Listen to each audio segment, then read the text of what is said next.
Hello hi എല്ലാവർക്കും സുഖമാണെന്ന് വിശ്വസിക്കുന്നു. ഇന്ന് നമുക്ക് കുറച്ച് വെള്ള നാരങ്ങ അച്ചാർ ഉണ്ടാക്കിയാലോ.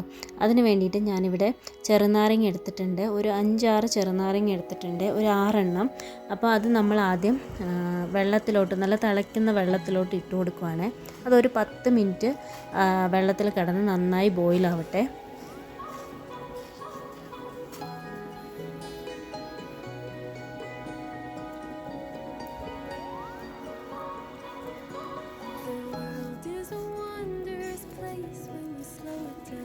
നന്നായിട്ട് തിളയ്ക്കുന്നുണ്ട്, തിളയ്ക്കാൻ തുടങ്ങിയിട്ടുണ്ട്.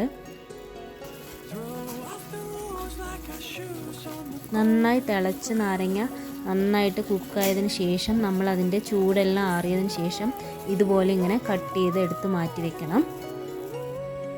ഈ നാരങ്ങയുടെ അളവിന് ഞാനിപ്പോൾ 6 ചെറുനാരങ്ങ എടുത്തിരിക്കുന്നത്. അതിൻ്റെ അത്രയും ക്വാണ്ടിറ്റിക്ക് അനുസരിച്ച് വെളുത്തുള്ളി, ഇഞ്ചി, പച്ചമുളക്, കറിവേപ്പില ഇതും കട്ട് ചെയ്ത് മാറ്റി വെച്ചേക്കുക. ഇപ്പോൾ നമ്മളൊരു പാൻ എടുത്ത്, ഒരു ചീനിച്ചട്ടി എടുത്ത് എണ്ണ ഒഴിച്ച് കടുക് പൊട്ടിക്കുക. അതിനുശേഷം ഉലുവ ഇട്ട് കൊടുക്കണേ.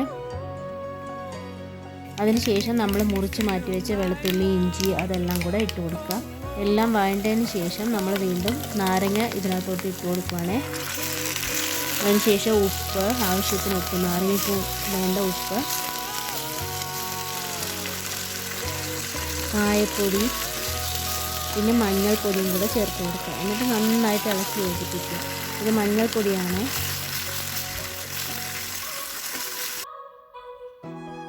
നന്നായിട്ട് ഇളക്കി യോജിപ്പിക്കുക. നന്നായിട്ട് അതെല്ലാം കൂടെ ഒന്ന് കുക്കാവട്ടെ. ഈ വെളുത്തുള്ളി, ഇഞ്ചിയും കായപ്പൊടിയും ഉപ്പും എല്ലാം ചേർത്ത് നന്നായിട്ടൊന്ന് കുക്കാവട്ടെ. ഇപ്പം നമ്മൾ അറ്റ് ലാസ്റ്റ് കുറച്ച് വിനാഗിരി, ആവശ്യത്തിന് വേണ്ടുന്ന വിനാഗിരിയും കൂടെ ചേർത്ത് കൊടുക്കുക.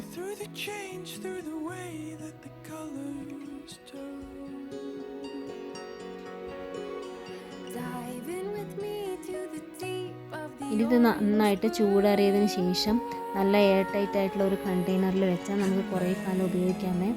നല്ല ടേസ്റ്റാണ്.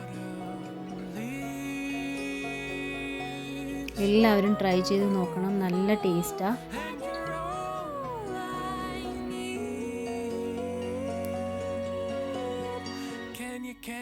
അച്ചാർ നിർബന്ധമുള്ളവർക്ക് നമ്മൾ നോർമലി ഉണ്ടാക്കുന്ന അച്ചാറിനേക്കാളും ഒരു തവണ ഇതും ട്രൈ ചെയ്ത് നോക്കൂ. സോ ഈ അച്ചാറും ഭയങ്കര ടേസ്റ്റിയാണ്, നിങ്ങൾക്ക് എല്ലാവർക്കും ഇഷ്ടപ്പെടും. Thank you.